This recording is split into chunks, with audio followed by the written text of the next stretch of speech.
في واحد الليله فيكي كانت راجعه من خدمتها كعازفه للبيانو في واحد الريستو، وهي خارجه من الريستو تشد طاكسي تمشي لدارها. واحد الراجل ومراته كانوا في داك الريستو، هما يوقفوها قالوا ليها السلام حنا كليان عندكم طلعي نوصلوا. شكراتهم وطلعت جلسات وبقاو غادي. السيد اللي سايق الطوموبيل كسيره مزيان، وملي وصل لواحد ملتقى الطرق غتوقع كسيده خايبه ليهم مع طوموبيل اخرى.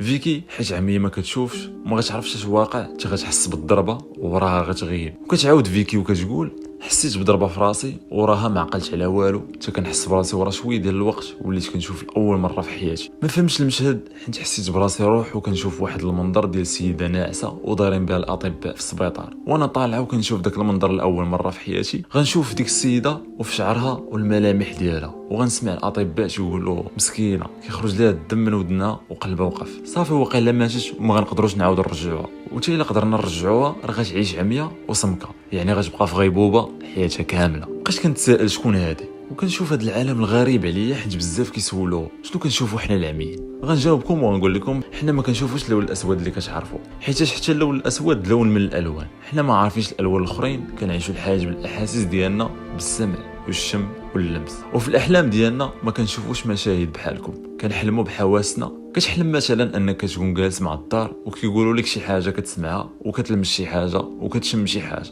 صافي هادو هما الاحلام بالنسبه لينا. ولكن هاد التجربه اللي وقعت ليا فاش شفت الالوان وشفت السيده ناعسه غيجيكم في بالكم انني فرحت في ديك اللحظه، ولكن العكس تخلعت وجاني الرعب حيت غريب عليا داكشي. الشعر والعينين وغرفه العمليات والشعه ديال البولات خلاوني نطرعب ونقول اش هاد العالم جديد عليا. وفجاه شفت في السيده اللي ناعسه وانا كنشوف من الفوق، لقيت خاتم وعرفتو ديالي من الشكل ديالو حيت كانت فيه واحد الماسه فوقه وكان غليظ. تما عرفت باللي انا هي ديك السيده نيت، وتما استوعبت انني مت ووقف القلب ديالي. بقيت كنشوف داك المشهد وكنسمع الاطباء مخلوعين وكيتقاتلوا يعتقوني، وانا كنقول مال هادو علاش مخلوعين هكا ومشطونين من جهه داك الجسد. وكنبغي نقول لهم باللي ها انا هنايا ولكن والو. المهم سمعت كاع ديك الهضره اللي تقالت، وسمعت الطبيب تيغوت على الفرمليه، وديك الساعه حسيت براسي طالعه الفوق. تخرجت من السقف ديال السبيطار وبديت كنشوف الشجر والحياه من برا وفرحت بزاف.